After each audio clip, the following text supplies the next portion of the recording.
حضرت خباب بن الارت رضی اللہ تعالی عنہ، قریش نے انہیں طرح طرح کی تکلیفیں دی۔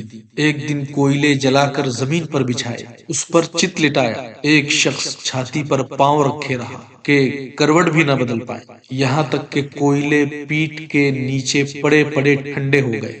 خباب رضی اللہ تعالی عنہ نے مدتوں کے بعد جب یہ واقعہ حضرت عمر رضی اللہ تعالی عنہ کے سامنے بیان کیا تو پیٹ کھول کر دکھائی کہ برس کے داغ کی طرح بالکل سفید تھی۔ حضرت خباب رضی اللہ تعالی عنہ جاہلیت میں لوہاری کا کام کرتے تھے۔ اسلام لائے تو بعض لوگوں کے ذمہ ان کا بقایا تھا، مانگتے تو جواب ملتا کہ جب تک محمد صلی اللہ علیہ وسلم جب تک محمد کا انکار نہ کرو گے ایک کوڑی نہ ملے گی۔ اور حضرت بلال رضی اللہ تعالی عنہ، یہ وہی بلال ہیں جو مؤذن کے لقب سے مشہور ہیں، جب ٹھیک دوپہر ہو جاتی تو امیہ ان کو جلتی پالو پر لٹاتا اور پتھر کی چٹان سینہ پر رکھ دیتا کہ ہل نہ پائیں، جنبش نہ کر پائیں، اور ان سے کہتا کہ اسلام سے باز آ، اسلام چھوڑ دو، ورنہ یوں ہی گھٹ گھٹ کر مر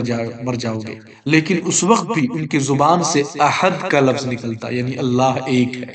جب یہ کسی طرح متزلزل نہ ہوئے، یعنی اسلام کو ترک نہ کیا انہوں نے، تو گلے میں رسی باندھ کر اور لڑکوں کے سپرد کر دیا امیہ نے، اور وہ لڑکے ان کو شہر کے اس سرے سے اس سرے تک گھسیٹتے پھرتے تھے، لیکن ان کی زبان پر، یعنی حضرت بلال رضی اللہ تعالیٰ عنہ کی زبان پر احد احد کی صدا ہوتی تھی۔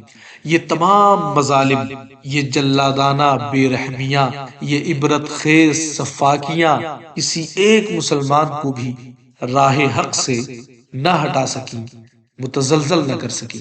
اور آج آپ اپنے کرتوتوں کا جائزہ لیجئے، ہم اپنے دامن کو جھانکیں کہ جب کسی شخص سے آپ کی ذاتی دشمنی ہو جاتی ہے تو اس کا ہر اچھا کام بھی برا لگنے لگتا ہے۔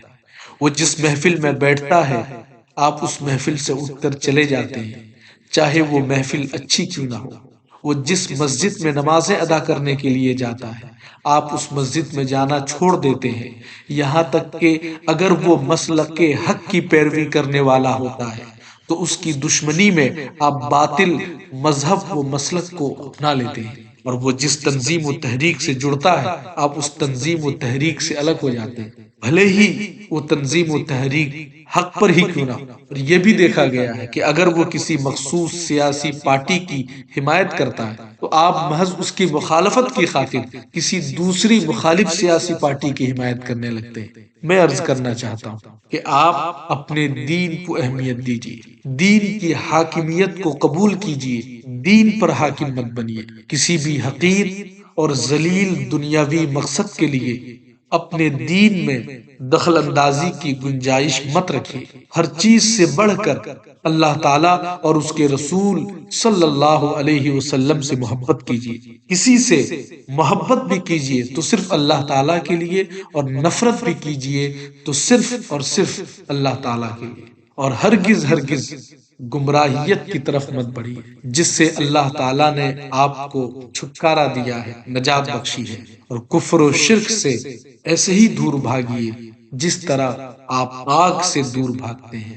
اب تک میں نے علماء اہل سنت کے علاوہ جتنے قلمکاروں کی تحریریں پڑھی ہیں اور خطیبوں کی تقریریں سنی ہیں، ان کی تحریروں اور تقریروں میں رسول اللہ صلی اللہ علیہ وسلم کی تعظیم و تکریم کا خیال نہیں رکھا جاتا ہے، بے ادبی کی بو آتی ہے۔ ہمارے اسلاف نے بھی آگاہ کیا ہے، میں بھی ان کی پیروی کرتے ہوئے آپ کو آگاہ کرتا ہوں کہ علماء اہل سنت سے جڑ کر رہیں، ان کی کتابیں پڑھیں اور انہی کی تقریریں سنیں کہ علماء اہل سنت اپنی تحریروں اور تقریروں میں رسول اللہ صلی اللہ علیہ وسلم کی بارگاہ کا خوب ادب بجا لاتے ہیں۔ بے ادبی اور گستاخی کا شائبہ تک نہیں رہتا، اور اگر جانے میں کبھی کسی سے چوک ہو بھی جاتی ہے تو فوراً دیگر علماء اہل سنت علمی گرفت کرتے ہیں، اصلاح کرتے ہیں، ہلکی سی بے ادبی بھی برداشت نہیں کرتے ہیں۔ مگر اوروں کے یہاں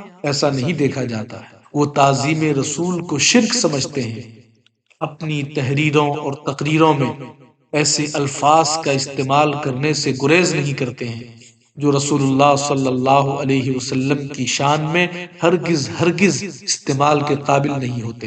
اس پر بے شمار مثالیں پیش کی جا سکتی ہیں، اور افسوس کہ ایسا کرنے والوں کو ان کے یہاں ٹوکا نہیں جاتا ہے، اور نہ ہی ایسا کرنے سے روکا جاتا ہے۔ اس لیے امام اہل سنت نے فرمایا کہ شرک ٹھہرے جس میں تعظیم حبیب، شرک ٹھہرے جس میں تعظیم حبیب، اس برے مذہب پہ لعنت کیجیے، اس برے مذہب پہ لعنت کیجیے۔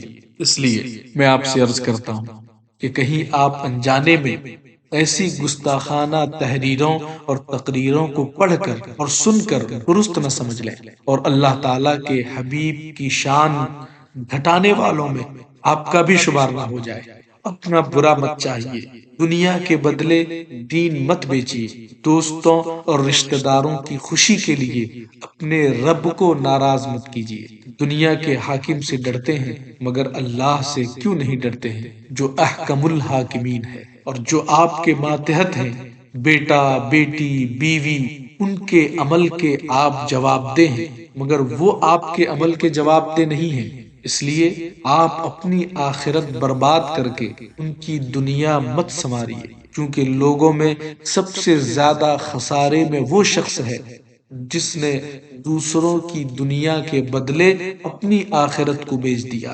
ان باتوں میں آپ کے لیے فائدہ ہے، نقصان نہیں۔ اعلی حضرت امام احمد رضا رضی اللہ تعالی عنہ فرماتے ہیں، سونا جنگل رات اندھیری، چھائی بدلی کالی ہے، سونے والو جاگتے رہیو، چوروں کی رکھوالی ہے۔ اور میرے مرشد گرامی تاج الشریعہ علیہ الرحمہ نصیحت فرماتے ہیں کہ نبی سے ہو جو بیگانہ اسے دل سے جدا کر دیں، نبی سے ہو جو بیگانہ اسے دل سے جدا کر دیں، پدر مادر برادر مال و جاں ان پر فدا کر دیں۔